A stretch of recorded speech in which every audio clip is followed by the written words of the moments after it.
Inihayag ni Vice President Sara Duterte nitong Miyerkules na plano niyang mag-hire ng private security force kapalit ng kanyang kasalukuyang security personals. Ayon sa pangalawang Pangulo, nito lamang ay nagpadala siya ng letter kay Armed Forces of the Philippines Chief of Staff General Romeo Browner Jr. para pakiusapan ito na huwag nang palitan ng mga tao kanyang security detail. Ani Duterte, iwan na lang ng AFP kung sino lang ang maiiwan at kung wala mang maiwan, nakasaad sa kanyang letter na kukuha siya ng security personals na hindi sakop o miyembro ng Sandatahang Lakas ng Pilipinas. Yes, nagpadala ako ng letter sa Chief of Staff ng Armed Forces of the Philippines. Meron lang akong mga nilatag doon na mga request. Pinakauna doon is hindi na ako tatanggap ng replacement. So kung magtanggal sila, hindi na nila i-replace. Iwan na lang nila kung ano yung maiwan. And kung wala mang maiwan dahil tatanggalin nila lahat, I already said that I will seek security arrangements outside of the Armed Forces of the Philippines already. Paglilinaw ng pangalawang Pangulo, makukonsiderang private army ang mga kukunin niya dahil profesional lang mga ito at hindi niya rin sigurado kung allowed itong magdala ng baril. Sinabi ng Vice na ito ang napag-usapan nila ng kanyang asawa na si Attorney Mansi Reyes Carpio. No, because there are professional security services. So that's not considered as a private army. And I do not know if these individuals are allowed to bring guns. So that makes them less of an army mob kung wala silang baril. Hindi ko alam yung sa professional security services. But that is one option that we are... Binigyan din ng pangalawang Pangulo na hindi na siya tatanggap pa ng anumang replacement kasi wala na siyang ibang pinagkakatiwalaan sa ngayon. Una nang iniulat na pansamantalang papalitan ang miyembro ng Vice Presidential Security Group o VPSPG ng contingent force mula sa AFP at Philippine National Police ayon sa AFP Chief. Ito raw ay dahil sa nagpapatuloy na investigasyon sa mga miyembro ng VPSPG hinggil sa nangyaring kaguluhan sa Veterans Memorial Medical Center noong November 23 at sa nagpapatuloy din na paglilitis sa confidential funds ng Office of the Vice President na nakakaapekto na sa pagganap sa kanilang tungkulin na protektahan ang Vice Presidente. Itong magkapatid na budol-budol. Ito si Amy, budol-budol din. Pakinggan natin.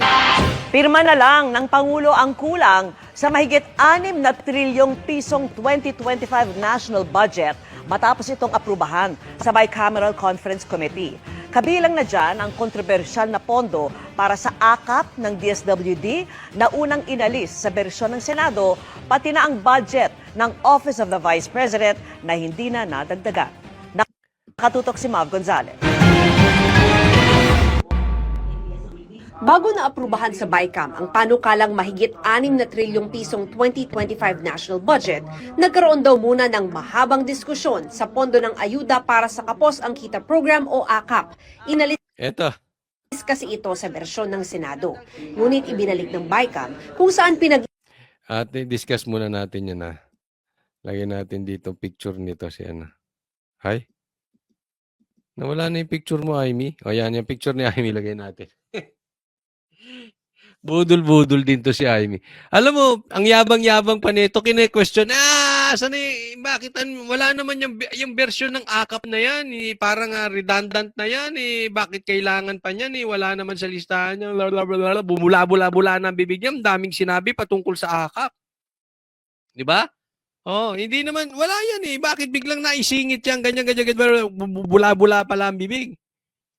Yung pala budol-budol, ibinalik din pala. Anong gusto? Meron din dapat ang Senado. Para kayo naging ACDC. Attack, collect, defend, collect. Ibig sabihin, inatake nyo lang para magkaroon kayo. Pero hindi nyo talaga planong pigilan dahil masama yung AKAP na bakit isiningit yan ni Martin. Diba? Ang issue dito, kung pangit yung AKAP na sinasabi ninyo, kung anong sinabi ninyo sa AKAP, whether applicable sa House at sa Senate, pangit yan.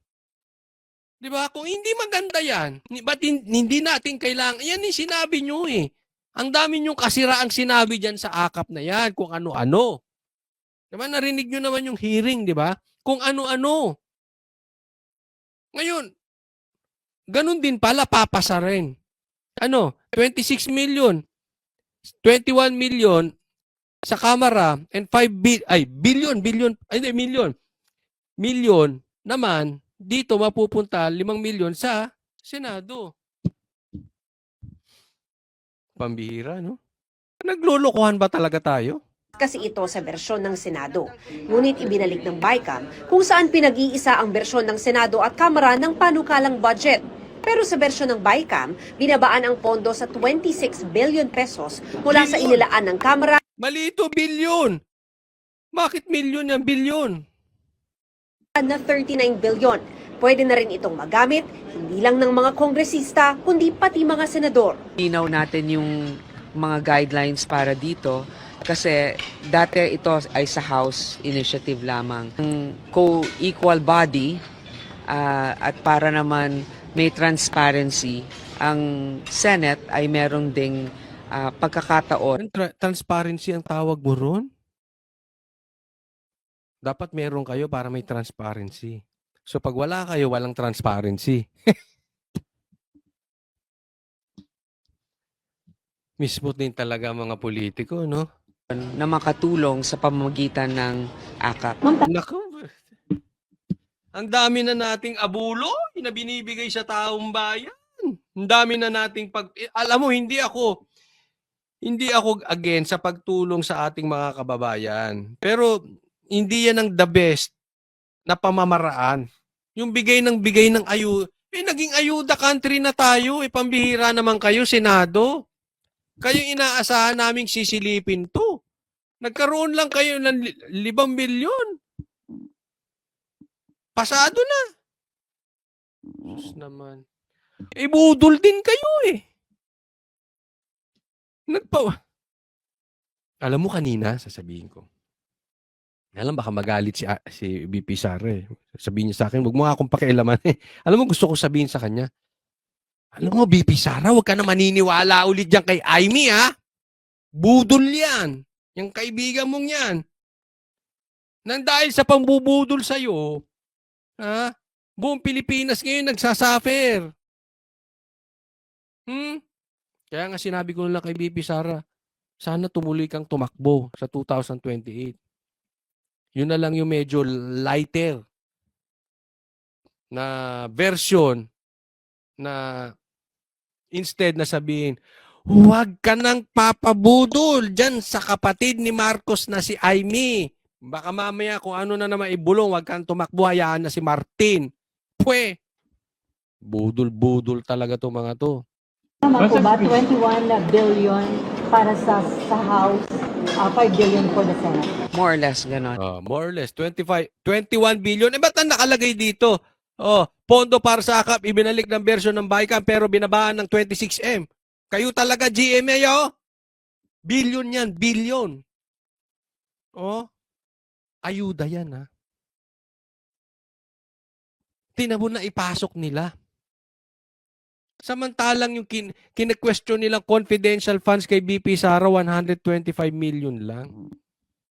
Malay ba natin yung ayuda-ayuda na yan kung talagang nakakarating doon? Ang chismisan nga dyan, 10% lang nakakarating sa taong bayan. Ayun, lumalabas na balita. Ang daming commissioner. Di ba? Kukomisyon sa taas, kukomisyon si mayor, si barangay captain, etc., etc. Bakit ba hindi na tayo makaalis diyan sa ayuda na yan? Marcos, ang daming naging pauso ng administrasyon mo. Una, ayuda. Pangalawa, bangag. Di ba? Hindi kita pinagbibintangang bangag, Marcos. Pero masisisi mo ba ang taong bayan kung ayaw mo magpa-drug test? Di anong iisipin nila sa'yo? Di bangag ka talaga. Di ba? Ayuda. Bangag. Ngayon, may uranium ba yun? May bago na naman. Ngayon, masyado matindi ang hearing ngayon. Quadcom. Confidential funds. Lahat yan. Ngayon. Komunista na sa loob, di umano mismo ng Congress. Wini-weaponize, ginagamit. Para kanino?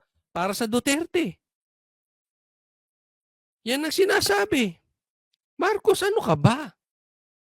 Yung administrasyon mo, puro na lang ganyan. Alam mo kanina ang usapan? Kawawa tayong Pilipino. mauubos ang pera natin.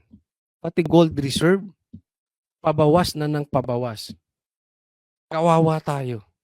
Kawawa ang Pilipino. Pag nagtuloy ang korupsyon, puro utang na nga tayo eh. Yan ang lumalabas. Anong nangyayari sa atin? Diba? Yan ang usap-usapan. And we cannot blame the people na nag-uusap ng ganyan. Dahil itong mga walang kakwenta-kwentang akap na ito. Diba? Bakit may mga kailangang bigayan ng DSWD dadaan sa mga politiko? Trabaho na ba ng Kamara, ng Congress, ang mamigay ng bigas? Panahon mo lang yan, Marcos, nangyari. Pasensya na ha, doon sa ating mga makikinig. Alam ko naiintindihan nyo ako. Kasi marami sa inyo ganyan na eh. Talagang inis na sa nangyayari sa bansa natin. Kaya nga, again, uulitin ko. Yung sinabi ko kay BP Sara, we cannot afford anymore.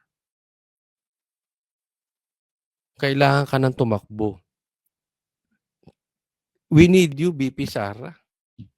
Grabe to. Kita mo, instead na pumalag yung mga ibang congressman na bakit na yung mga komunista di umano ay nasa loob. Tingnan mo yung iba, tahimik. Yang nangyayari sa ayuda, anong nangyari? Kinunsinti pa ng Senado.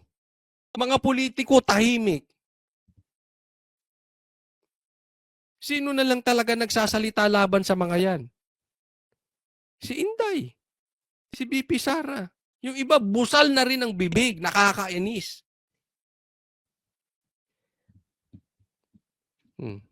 Di wala ding kwenta yung pinag-usap-usapan nyo dyan sa Senado. Nakala ng taong bayan, aalisin nyo yung akap na yan. Kukuha lang pala kayo ng 5 bilyon. So we can have arrangements now with the Senate. We're looking forward to that. Ito dahil sa pangarap mo, nagugulo buong Pilipinas. Hindi totoo. Saka nakakita convicted siya pang nagpapakulong. Dahil sa pangarap mo, tapatin na natin, dahil sa pangarap mo na hindi mo kayang labanan ng patas na laban si BP Sara. We were supported by the Senate. Nasa 21 billion ang akap ang para sa mga kongresista habang 5 billion ang para sa mga senador. Pero giit ni Poe, depende pa rin ito sa pangangailangan ng nasasakupan ng mambabatas at nasa ilalim ito ng pondo ng DSWD. Nanatili naman sa 7... Kaya nga, nasa DSWD na nga. Bakit gusto nyo pang dumaan sa Congress? Ba't gusto nyo pang dumaan sa inyo? Hindi nga maintindihan eh. Ang dami na nating mga abu-abuloy. 133 million pesos ang pondo ng Office of the Vice President. Dahil hanggang sa huli, wala na raw formal o informal request ang OVP na dagdagan ng pondo nila. Lahat nadagdagan. Tapos Office of the Vice President nabawasan. Dahil wala raw request si BP Sara. Kahit naman mag-request ginigisa lang. Meron namang pagkakataon yung Office of the Vice President na tumulong pa rin. Meron silang social services allotment na 600 million na pwede nilang gamitin para dyan. Hindi naman sila nawalan. Capacitated pa rin sila. Inalis din ng BICAM ang 74 billion peso subsidy para sa PhilHealth sa 2025. Ngayong taon kasi, naging kontrobersyal ang paglilipat ng PhilHealth ng sobrang pondo nila sa National Treasury. Tiniyak naman ni Poe na tinaasan ang pondo ng mahahalagang ahensya, partikular sa social protection. Lahat, ang daming tinaasan. Yan nga masakit Tinaasan nyo tapos Office of the Vice President. Tinapyasan. Yan ba ay patas? Yeah? Anyway, alam mo, sa totoo, kami ay masaya. Dahil nakita namin si BP Sara na we are looking forward to a better administration. Nakikita namin na lalaban si BP Sara. I mean, hindi po kami nagtatawag dito. Baka sabihin nyo na naman, rebellion, sedition, terrorism, kung ano-ano na namang title ang sasabihin nyo sa amin. Ano sasabihin nyo kay BP Sara? Hindi yun. Ang ibig sabihin ng lalaban na hindi basta-basta kami nagpapaapi. Hindi yung magte-terrorism. Huwag nga kayong corny. Huwag nga kayong nagbobobobobohan, kayong mga nasa administrasyon. Di ba? Kasi ganyan ang gagawin nyo. Hindi. Ang ibig sabihin lang, si BP Sara, hindi takot sa inyo. Yun lang yun. Hindi porket hindi siya takot, terorista na. Wag bobo, ha? Please lang, wag bobo. At na-energize kami, na-inspired kami. Kaming mga nandoon kanina at ako personally nakita ko tuloy ang laban at malapit na. Malapit na makakamtan natin ang mapayapang at maunlad na Pilipinas. Yung tunay na maunlad at bagong Pilipinas. Hindi yung nilolokong bagong Pilipinas.